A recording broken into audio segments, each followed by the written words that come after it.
नमस्कार मित्रों, हम संस्कृत व्याकरण का अध्ययन कर रहे हैं।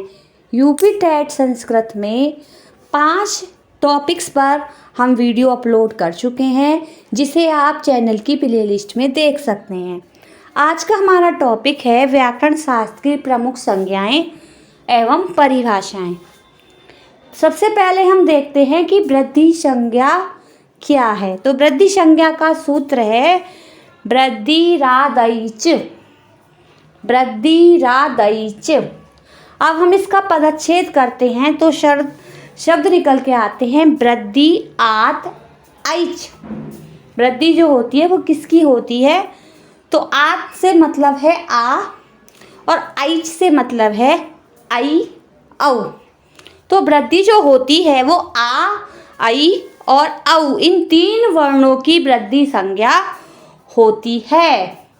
जैसे त्याग में आ, सदैव में ऐ, महौषधि में ओ औ जो है वृद्धि संज्ञक वर्ण है। अब देखते हैं गुण संज्ञा। तो गुण संज्ञा का सूत्र है अदेंग गुणा। इसका पदच्छेद है अत एंग गुणा। तो गुण क्या है?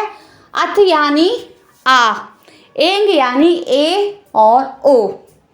तो सूत्र का अर्थ हुआ आ, ए, ओ। इन 3 वर्णों की गुण संज्ञा होती है। जैसे रमेश में ए, सूर्योदय में ओ, महर्षि में एर गुण संज्ञक वर्ण हैं। अब देखते हैं संयोग संज्ञा क्या होती है। तो संयोग संज्ञा का सूत्र है हलो अनंतरा संयोगा। हल अर्थात व्यंजन। तो व्यंजनों का अनंतर संयोग से मतलब है कि बहुत अत्यधिक निकटता उनकी। तो इसका पदच्छेद है हले अनंतरा संयोगा। सूत्र का अर्थ है कि ऐसे 2 या 2 से अधिक व्यंजन जिनके बीच में कोई स्वर ना आया हो उसे संयोग कहते हैं।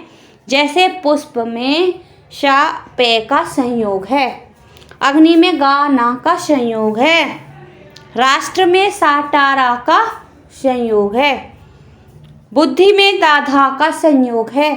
अब हम देखते हैं अनुनासिक संज्ञा कौन सी होती है। अनुनासिक संज्ञा का सूत्र है मुख नासिका वचनो अनुनासिका। पदच्छेद है मुख नासिक वचन अनुनासिक। यानी जो वर्ण मुख तथा नासिका दोनों की सहायता से बोले जाते हैं उनकी अनुनासिक संज्ञा होती है। जैसे अम और 5 वर्गों के जो अंतिम वर्ण हैं अंगा, यण, ने, में आदि वर्ण अनुनासिक हैं। अब इसमें एक विशेष बात है कि जो वर्ण नासिका के साथ नहीं बोले जाते वे अननुनासिक या निरनुनासिक कहे जाते हैं। जैसे काखा, गाघा, चाछा, जाछा आदि। अब देखते हैं सवर्ण संज्ञा क्या होती है। तो सवर्ण संज्ञा का सूत्र है तुल्यास्य प्रयत्नम सवर्णम। पदच्छेद है तुल्य आस्य प्रयत्नम सवर्णम। सूत्र का अर्थ है जिन 2 या 2 से अधिक स्वर वर्णों के कंठ, तालु आदि उच्चारण स्थान तथा अभ्यंतर प्रयत्न दोनों समान हो वे परस्पर सवर्णी या सवर्ण संज्ञक होते हैं। जैसे ए, आ, ई, उ आदि परस्पर सवर्णी हैं। रमा अपि, रमापि, मुनि ईश, मुनीश, भानु उदय, भानुदय, पितृणम, पितृणम।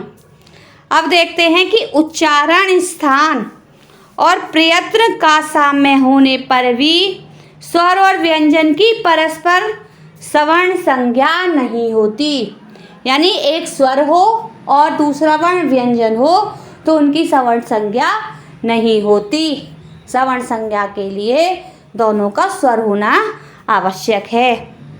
जैसे यथा दंड हस्ते दधि शीतम। लेकिन एक सूत्र, एक वार्तिक मिलता है री लिरी वर्णयो मिथे सावर्ण्यम वाच्यम। इस वार्तिक से री और ली वर्ण आपस में सवर्णी हैं, जबकि इनके उच्चारण स्थान अलग अलग हैं। लेकिन री री वर्णियों में सावर्ण्य वाच्यम, इस वार्तिक से ये दोनों आपस में सवर्णी हैं। धन्यवाद।